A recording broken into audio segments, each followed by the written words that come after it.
और चलिए रुक करते हैं अगली बड़ी खबर की ओर। आंध्र प्रदेश के श्रीकाकुलम से बड़ी खबर है। वेंकटेश्वर स्वामी मंदिर में एकादशी के मौके पर भगदड़ हो गई है। भगदड़ में कई श्रद्धालुओं के मौत की खबर है। मौके पर राहत और बचाव का काम जारी है।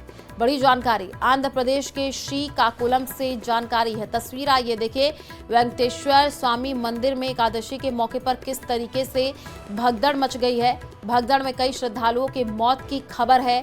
मौके पर राहत और बचाव का जो काम है वो किया जा रहा है। आंध्र प्रदेश के श्रीकाकुलम से जानकारी है, जहां पर मंदिर में एकादशी के मौके पर भगदड़ मची है और राहत बचाव का जो कार्य है वो किया जा रहा है। तस्वीरें आपको दिखा रहे हैं।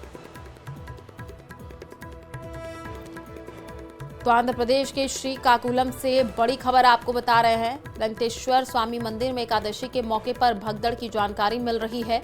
मौके पर राहत और बचाव का काम जारी है। बड़ी संख्या में जो श्रद्धालु है वो पहुंचे थे और अचानक से वहां पर भगदड़ मच गई।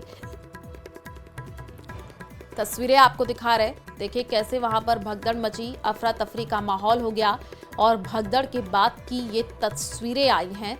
दिल दहला देने वाली ये तस्वीर आप देखिए कि किस तरीके से उस भगदड़ में कई लोग फंस गए और वहां पर जो तस्वीर आपको दिखा रहे हैं वहीं की तस्वीर है। हालात क्या वहां पर हैं भगदड़ के बाद की, ये तस्वीर आप देखिए। राहत बचाव काम वहां पर किया जा रहा है। आंध्र प्रदेश के श्रीकाकुलम की ये तस्वीर है। भगदड़ मची है, मौके पर राहत और बचाव का काम चल रहा है। क्या कारण रहा जिसकी वजह से भगदड़ मच गई वो अभी स्पष्ट नहीं, लेकिन आप तस्वीर देखिए कि किस तरीके से वहां पर क्या माहौल हो गया। बड़ी संख्या में जो श्रद्धालु हैं वो पहुंचे थे मंदिर में दर्शन करने के लिए और अचानक से वहां पर भगदड़ मच गई। तो भगदड़ के बाद की ये तस्वीर है। राहत बचाव काम वहां पर किया जा रहा है। वेंकटेश्वर स्वामी मंदिर में एकादशी पर भगदड़ की जानकारी मिल रही है। कई श्रद्धालु वहां पर फंस गए, गिर गए और उसके बाद आप देखिए कि कई लोगों की मौत की जानकारी है। आंध्र प्रदेश के श्रीकाकुलम की ये तस्वीर है। भगदड़ मची है। आंध्र प्रदेश के सीएम चंद्रबाबू ने घटना पर दुख जताया है। तो आंध्र प्रदेश के श्रीकाकुलम से जानकारी। खाटू श्याम जी में आज देवउठनी एकादशी पर बाबा श्याम का पाटोत्सव और जन्मोत्सव मेला आयोजित हो रहा है। देश के कोने कोने से आज लाखों श्रद्धालु खाटू श्याम जी पहुंच रहे हैं। पूरी खाटू नगरी श्याम भक्तों से भरी हुई है। खाटू श्याम जी में रिंगस तक पूरा इलाका पदयात्रियों से भरा हुआ है। लोग निशान लेकर के बाबा के दरबार में पहुंच रहे हैं। इसके साथ साथ खाटू श्याम जी पहुंचने वाले सभी रास्तों पर भक्तों का सैलाब उमड़ रहा है। ट्रैफिक जाम है। अनुमान है कि अगले 2 दिन में 10 लाख से जो ज्यादा श्रद्धालु हैं वो खाटू श्याम जी पहुंचेंगे। तस्वीरें आप देखिए। मेले को देखते हुए पुलिस प्रशासन और श्याम मंदिर कमेटी ने विशेष इंतजाम किए हैं। पूरे खाटू श्याम जी में 250 सीसीटीवी कैमरा से निगरानी की जा रही है। साथ साथ 1000 पुलिसकर्मी, 1000 सुरक्षा गार्ड तैनात किए गए हैं। रोडवेज ने अतिरिक्त बसों का संचालन किया है। इसके साथ रेलवे ने भी स्पेशल ट्रेन चलाई है। अगले 2 दिन देश के कोने कोने से बड़ी संख्या में जो श्रद्धालु है वो खाटू पहुंचेंगे। इस दिन बाबा श्याम के दर्शन का विशेष महत्व है और इसी वजह से बड़ी संख्या में श्रद्धालु पहुंच रहे हैं।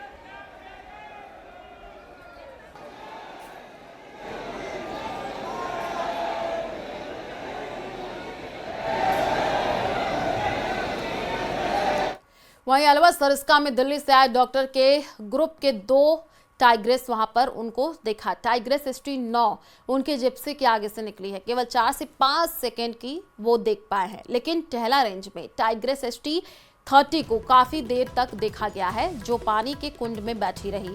गहरे जंगल के बीच में टाइग्रेस की साइटिंग का टूरिस्ट गदगद हो गए। टूरिस्ट बोले, पहले भी सरिस्का आता रहा हूं, अब की बार जोरदार साइटिंग हुई है। नेचर गाइड जयप्रकाश शिपे ने तो टाइग्रेस की साइटिंग के बाद टूरिस्ट से उनके अनुभव भी लिए।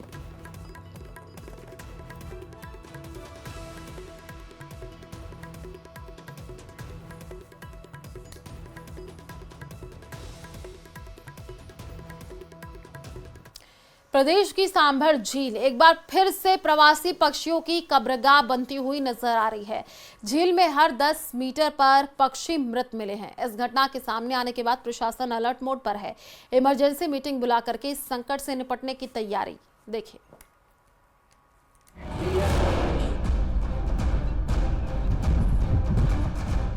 विदेशी पक्षियों की कब्रगाह बन रही झील, क्यों हो रही प्रवासी पक्षियों की मौत? सांभर झील में प्रदूषण, संकट में पक्षी।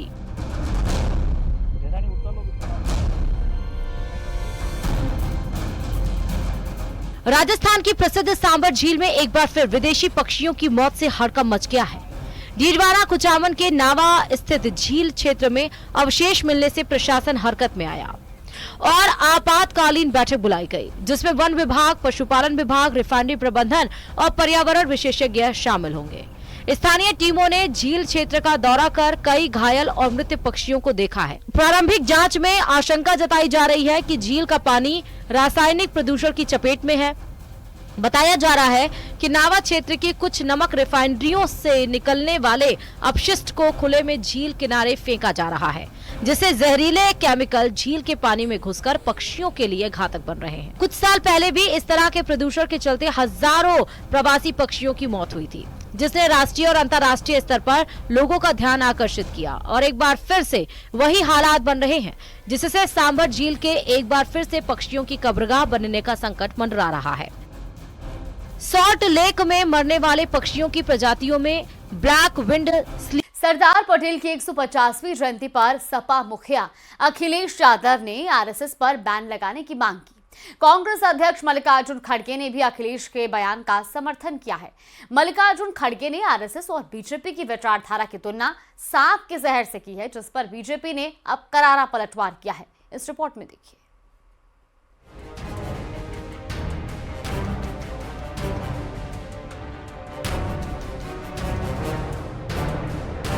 सरदार पटेल की 150वीं जयंती पर एसपी के मुखिया अखिलेश यादव ने आरएसएस पर बैन लगाने की मांग की है। उन्होंने कहा कि आज के हालात ऐसे हैं कि आरएसएस पर बैन लगे। तो याद रखना चाहिए भारतीय जनता पार्टी को कि उनकी पेरेंटल पार्टी, जहां से वो बीजेपी निकली है, उस संस्था को बैन किया था सरदार पटेल जी ने। और आज जरूरत वही है कि कोई सरदार पटेल बने इस देश में और इस विचारधारा पर फिर बैन लगे। कांग्रेस अध्यक्ष मल्लिकार्जुन खड़गे ने आरएसएस पर प्रतिबंध लगाने की अखिलेश यादव की मांग का समर्थन किया है। खड़गे ने कहा कि देश में सब समस्या की वजह आरएसएस और बीजेपी है। मेरा वैयक्तिक विचार है और मैं खुल के बोलूंगा, लगाना चाहिए, क्योंकि ये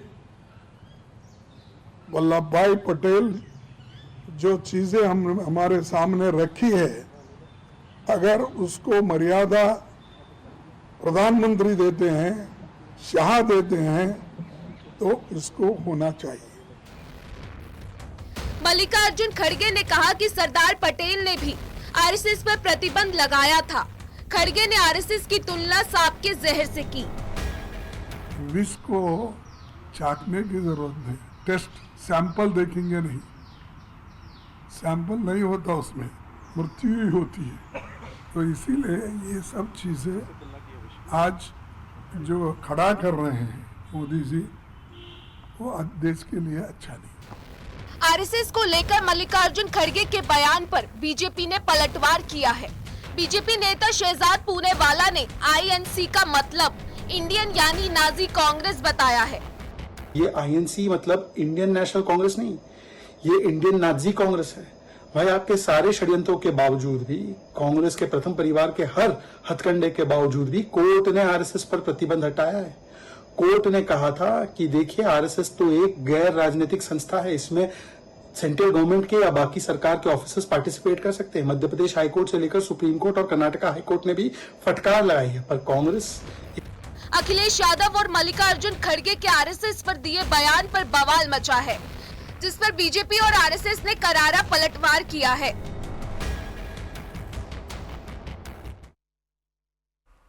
तो वहीं बिहार के चुनावी रण में अब मुख्यमंत्री योगी आदित्यनाथ की ताबड़तोड़ रैलियां और फायर ब्रांड प्रचार विपक्ष की परेशानी की वजह बन चुका है। योगी के असरदार प्रचार की काट विपक्ष के पास भी नहीं है। बिहार में अब सभी की नजरें योगी मैजिक पर टिकी हुई हैं। इस रिपोर्ट में देखिए।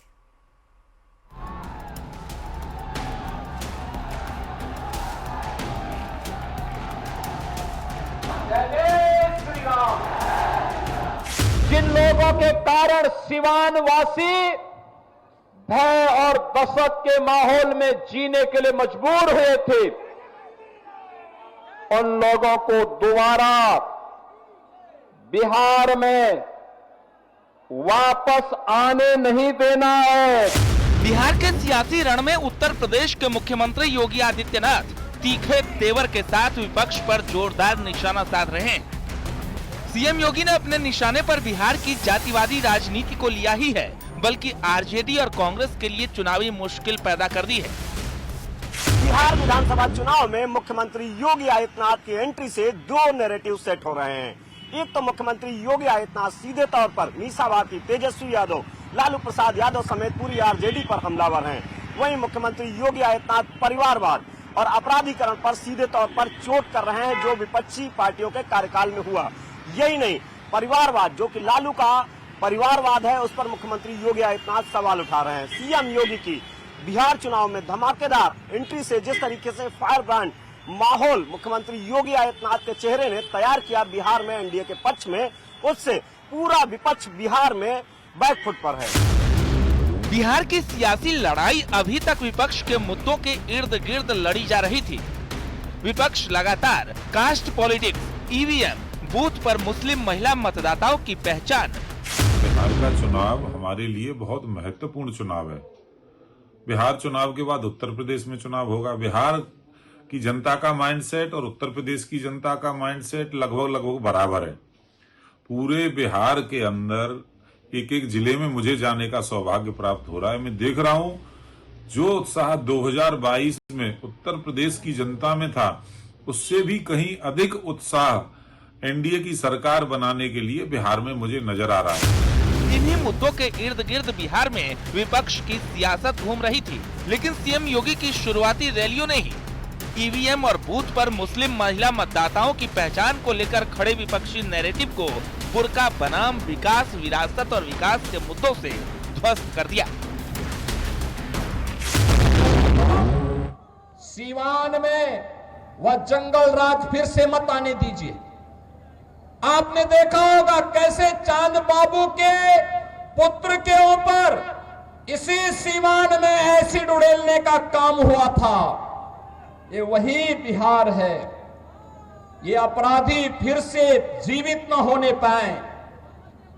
ये कांग्रेस को, आरजेडी और समाजवादी पार्टी जैसे दलों को शोभा दे सकता है कि वे किसी पेशेवर अपराधी और माफिया को गले लगा करके किसी बाबर और किसी औरंगजेब की मजार में जाकर के सजदा पड़े, लेकिन यह किसी सच्चे भारतीय को शोभा नहीं देता है। इसके अलावा बिहार में विपक्ष के लिए जाति भी एक बड़ा मुद्दा था, जो सीएम योगी के राष्ट्रवादी आह्वान और जाति के भेदभाव के मुखर विरोध से जमींदोज होता दिख रहा है।